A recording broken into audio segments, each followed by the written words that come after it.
class, my name is Matthew Fernandez and welcome to my individual speech presentation. Behind the camera is my audience of one, which is my mother, and the title of my individual speech is called Communicating to Save Lives.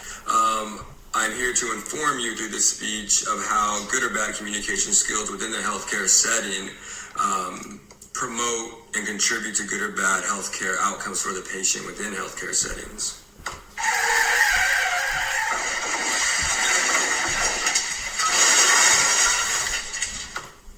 I want you to stop and just take a moment and close your eyes. Imagine you have just been in the worst car accident you can imagine. Take a moment and imagine the blaring sound of the sirens, the hot asphalt as it grinds against your skin, and the hot glass that's falling all around you. Most importantly, listen to the sounds and the voices of the brave healthcare workers. You're communicating and orchestrating ways in which to save your life that is desperately hanging in the balance. We often don't think about this type of communication within the healthcare setting, and to be honest, sometimes we might even take it for granted. However, simply put, communicating can save lives. As students, many of us are studying for careers that we will spend the rest of our working days in. We spend years of endless, painstaking, heart-wrenching, and at times tear-inducing hours of studying in preparation for our future careers. I myself am studying to be and training to be a nurse in the healthcare field one day. As I'm getting closer and closer to obtaining that goal, I'm coming to the realization and understanding just how important that good communication is going to be in order to work in the hospital. However, whatever field you may be working through or working to get into, I urge you now to realize just how important good communication is going to be in whatever field you may find yourself in. Therefore, let's take a journey into the world of communication in healthcare. You never know, because your life might depend on it. Having good communication skills while working in healthcare is essential to know and utilize while working day in and day out to save people's lives. We must stop and ask ourselves a question here. So what exactly are or is good communication in relation to healthcare? Firstly, we must communicate that we are mindful of the events that are going on around us. In other words, we must be aware of how we should communicate in a particular healthcare setting, and we can do so by becoming mindful communicators. According to Grimm, mindfulness is a state of awareness or consciousness that is fostered by the deliberate and consistent effort to be fully engaged in the present moment rather than distracted. Being mindful communicators allows us for full engagement, promoting positive patient outcome and health benefits. Furthermore, mindful communication also enhances our capacity to communicate to others that we are fully aware of our scenarios in a particular healthcare setting, ultimately helping us communicate confidence and trust to patients and colleagues.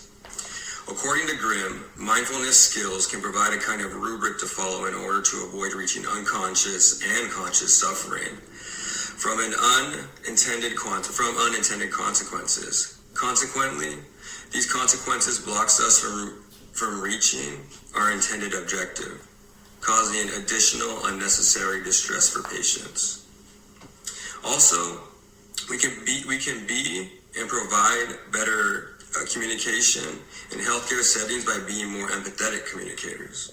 In general, empathy is the capacity of an individual to be able to feel and sense the feelings of another individual. Why is empathy so important in healthcare? According to Wu, research on nurse-patient communication demonstrates that nurse empathy could potentiate high-quality health care to patients. Empathy is the essence of all nurse-patient interaction and should be seen as an important clinical indicator for offering high-quality nursing care. Overall, this type of communication through empathetic engagement within healthcare setting often leads to increased trust and communication and also contributes to improved clinical outcomes for patients. Lastly, words, using the tools of mindfulness and empathy as tools for good communication with healthcare settings is important and wise to do. However, we must importantly use our word choices in a beneficial manner that promotes beneficial outcomes in the clinical setting. According to Grimm, as clinicians, it is our obligation to use a more mindful approach to be ever sensitive to the need to use words as precision instruments. through which we convey thoughts, ideas, and information that is most effective for patients.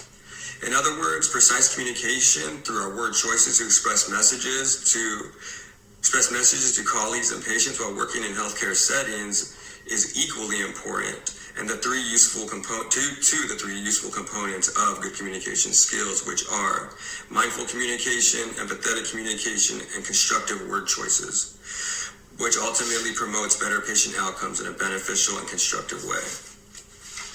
Now let's take a look at the other side of the coin for a second. In comparison to good communication skills within healthcare settings, bad communication skills within healthcare settings can lead to negative health outcomes for patients. According to Alder, as with other businesses, poor communication decreases profits, but in healthcare, poor communication results in misdiagnosis and other mistakes that can easily lead to unavoidable health consequences and the death of patients. In essence, sadly, poor communication in the hospital can lead to unnecessary loss of precious life.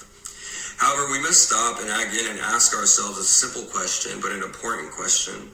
Exactly what is or what are some examples of bad communication within healthcare settings? According to Alder, communication failures most commonly appear during shift changes, when the care of a patient is handed over to a different caregiver. In essence, when rushed, incomplete, and inaccurate information is provided at the patient changeover, it increases the probability of medical mistakes occurring. Moreover, according to Alder, poor communication between clinicians and patients can result in misunderstandings about medications, which can also result in poor patient outcomes, patient readmissions, and could result in patient death and harm. Please remain mindful, empathetic, and build people up with constructive words. Don't tear them down. Using good healthcare communication provides better patient outcomes, hands down.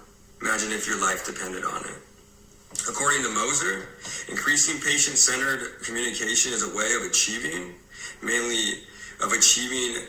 many goals, such as several health outcomes, including higher quality of life in cancer survivors and other health outcomes such as increased health-related efficacy. Moreover, good communication that is patient-centered improves emotional health and anxiety, pain, decreases the length of hospital stay, and promotes a better patient outcome.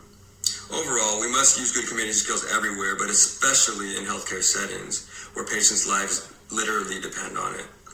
A wise professor at Chafee once expressed to me, you can have a 4.0, have perfect entrance exams in nursing school, ace nursing school, but until you can learn to get to the level of the patient and communicate with them correctly, you won't do anything for anybody. In closing, I urge you to use good and beneficial communication practices in whatever adventure of life you may find yourself in right now or be entering into. If you are just starting here at Chafee, try to be mindful of those around you and how you're communicating around them and how your communication is affecting those around you. If you are leaving Chafee and starting a new adventure in your life, be it pursuing a degree at another university or starting work elsewhere, I urge you to communicate empathetically with people. Use your words constructively to build each other up. I urge you as well to use good communication skills to pick each other up, not to tear each other apart, to save a life and not to destroy a life. Lastly, I ask you to close your eyes again and imagine being back on the hot asphalt with the sounds of the horns blaring as you feel your last breaths of life slipping away. Will the importance of good communication practices within healthcare be important then? I'm Matthew Fernandez, a future nurse in healthcare.